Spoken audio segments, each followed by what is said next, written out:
ওর ডাক নাম তো দীপ, ভালো নামটা প্রদীপ্ত। মনে পড়েছে? ও, সেটা তো ঠাকুরদা আমায় কিছু বলেনি। দাঁড়া দাঁড়া দাঁড়া, বলেছে বটে যে ছেলেটা গান বাজনা করে। এবার ক্লিয়ার হয়ে গেল কে? কিছুটা। এরপরেও তুই ইন্টারেস্টেড নোস? এভাবে একজনের নাম শুনে ইন্টারেস্টেড হওয়া যায় বলতো? ভূপে, আমার একটা কথা রাখবি? কি? তুই রাজি হয়ে যা প্লিজ। মানে? মানে ওরা খুব বড় লোক, বাবু আজেটুর পৈতৃক সম্পত্তি, আর এই কোম্পানিটা ইজ রিয়েলি হিউজ। একটাই ছেলে, দেখতেও খারাপ নয়, শিক্ষিত। তুই রাজি হয়ে যা ভূপে।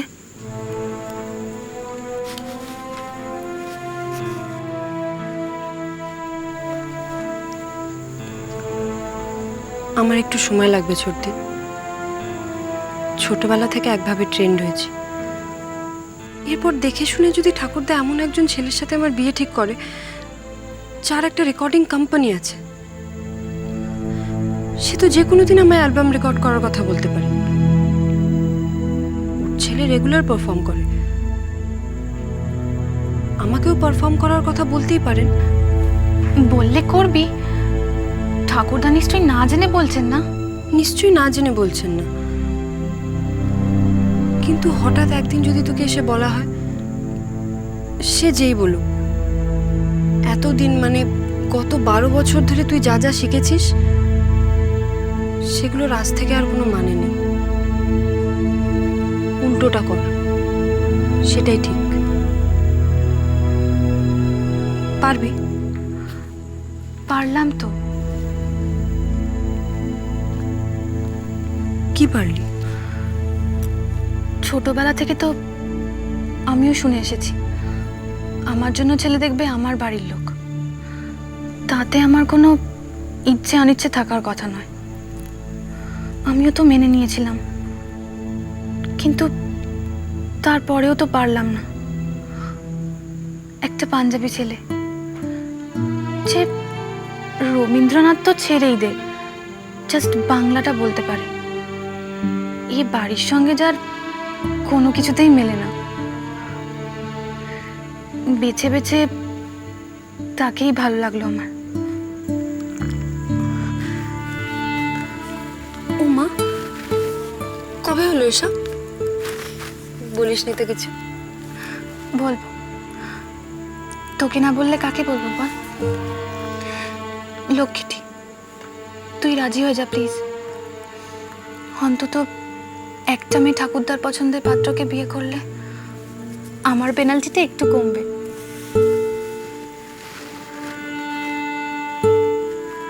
এটা তুই ভাবছিস চুদ্দি? বেশ, তোর তো কোনো পিছু টান নেই। দীপকে ভালোবাসতে গেলে তো তোকে কাউকে ভুলতে হবে না, কিন্তু আমায় হবে। আর সঞ্জয়কে আমি ভুলতে পারবো না।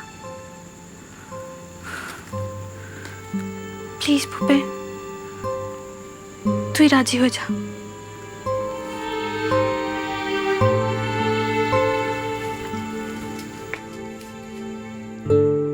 টিনটিন, আমার খুব ভয় করছে। কেন? ধর, আমরা খুব এক্সপেরিমেন্টাল কিছু একটা করতে গেলাম, আর পাবলিক রেগে মেগে সেটা দেখলো না। কেন দেখবে না কেন পাবলিক? যারা রবীন্দ্রনাথকে জানে না তারা রবীন্দ্রনাথকে নিয়ে একটা প্রোগ্রাম করতে যাচ্ছে। সেটা তো মজার, ইটস হিউজ ফান। তুই বলছিস হিউজ ফান, বাঙালি বলবে না। তুই দেখ, তারাও হয়তো এই ছেলেদের মতন রবীন্দ্রনাথের সম্বন্ধে কিছু জানে না।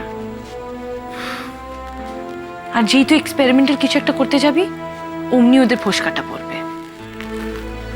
তাহলে হুলালাও তো হিট হয়। দ্যাট ক্রিটিসিজমও কম হয়নি, কিন্তু এই প্রোগ্রামটা তো রবীন্দ্রনাথকে নিয়েই টেনটেন। The songs will therefore be never judged as individual songs. সব সময় কতদূর রবীন্দ্রসঙ্গীত হলো বা না হলো সেটাই জাজ করবে। But Visvabharati can't do anything, can they? Legally কিছু করতে পারে না, তবে যারা রবীন্দ্রনাথকে অন্তত সিরিয়াসলি নেয় তাদের প্রত্যেকের মধ্যে একটা করে বিশ্বভারতী আছে। I'm quoting the poet himself. পঞ্চস্বরে দগ্ধ করে করেছ এই কি সন্ন্যাসী, বিশ্বময় দিয়েছ তারে ছড়ায়। এই প্লিজ বাংলায় বল। মানে Madan as in Cupid. He wanted to distract Mahadev so that উনি একবার উমাকে দেখেন। Mahadev got to know about it and got very upset. So he gave a scorching glance to Madan. Madan was immediately relegated to ashes. So what the poet is saying is that তুমি এটা কি করেছো? You have just been able to kill the Cupid. You have not been able to kill love. And the ashes of Cupid, as in love, will be all over. তার মানে চোখের বালি is not the only connection between ash and Tagore, right? Tintin, আমি এখানে পাগল হয়ে যাচ্ছি আর তুই আর কি মারছিস। আমাকে একটা ছেলে জোগাড় করে দে। না। না মানে? See I have been to good schools, I am reasonably well brought up, আর সব থেকে বড় কথা আমার একটা কনসিয়েন্স আছে। আমি চোখের সামনে কারো সর্বনাশ হতে দিতে পারবো না। কার সর্বনাশ হবে? এই যে বললি ছেলে খুঁজে দিতে, আমি জেনে শুনে কার সর্বনাশ হতে দেবো? আমি তো তোকে অ্যাঙ্কার খুঁজতে বলেছি। তাহলে ছেলে বললি কেন? অ্যাঙ্কার মেয়ে হয় না? হতে পারে, দে। তোকে দেবো কেন? তোর তো আছে একটা। অ্যাঙ্কারিং করিয়েই ছেড়ে দেবো। মিষ্টু, তোর কোনো লম্বা বন্ধু বান্ধব আছে রে? আই মিন সাধারণ মেয়েদের থেকে একটু লম্বা। এক্ষুনি ঠিক মনে পড়ছে না, কেন বলো? মনে করতে সুবিধা হবে। এই আমার নতুন রেঞ্জ আউটফিটের জন্যে, যদিও এখনো ডিজাইনিং লেভেলেই আছে, কিন্তু যখন এক্সিকিউশন হয়ে যাবে তখন কি, তুই তো জানিস সেই নিউজ পেপার আর ম্যাগাজিনগুলোকে ঘাড়ের ওপর এসে পড়ে। ইন্টারভিউ দিন, এই দিন সেই দিন, তখন আমার দম ফেলার সময় থাকবে না, জানিস তো। তার মধ্যে আবার বলবে ফটোশ্যুট করুন। তুমি কি মডেল হিসেবে কোনো লম্বা মেয়ে খুঁজছো? এক্স্যাক্টলি। আসলে ওই মুহূর্তে ওরা যাদের দেয় না, ওগুলো একটু কাজের নয়, জানিস তো, ওগুলোকে দিয়ে কিচ্ছু হবে না।